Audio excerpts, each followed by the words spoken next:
សួស្តីមួយថ្ងៃនេះនាងខ្ញុំយកសេរ៉ូមប្រូលីសដែលសេរ៉ូមដែលព្យាបាលសក់ខូចសក់ខ្ទេចសក់រលួយសក់ដែលខ្ទេចកាយអត់ឡើងបងប្អូននាងខ្ញុំ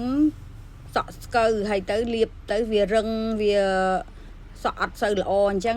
មួយខែនាងខ្ញុំធ្វើម្ដងបងប្អូនកក់សក់ឲ្យស្អាតទៅយកទៅធ្វើខ្លួនឯងក៏បានដែរកក់សក់ឲ្យស្អាតយកសេរ៉ូមប្រូលីសហ្នឹងយកមកលាបលើសរសៃសក់ហ្នឹងឲ្យសប់មកណាបងប្អូនលាបឲ្យសប់ហើយទុកចោល1ម៉ោងហើយបងប្អូនយកមួកមួយទឹកហ្នឹងណាមួកមួយទឹកក៏បានបើបងប្អូនមានមួកអគ្គិសនីពាក់មួកអគ្គិសនីទៅតែបើបងប្អូនអត់មានមួកអគ្គិសនីទេបងប្អូនពាក់មួកមួយទឹកធម្មតាក៏បានដែរទុកចោល1ម៉ោងហើយចាំលាងទឹកចេញបងប្អូនលាងទឹកចេញឲ្យស្អាតហើយចាំផ្លុំ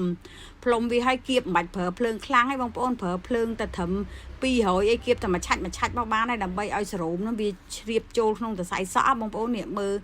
សក់នេះខ្ញុំព្យាបាលហើយគឺសរសៃសក់អលាស់អញ្ចឹងណាបងប្អូនណាអរគុណដល់បងប្អូនដែលជឿជាក់លើហាងលក់គ្រឿងអសក់សំណាងយើងខ្ញុំណាបងប្អូនណាអរគុណច្រើនហេង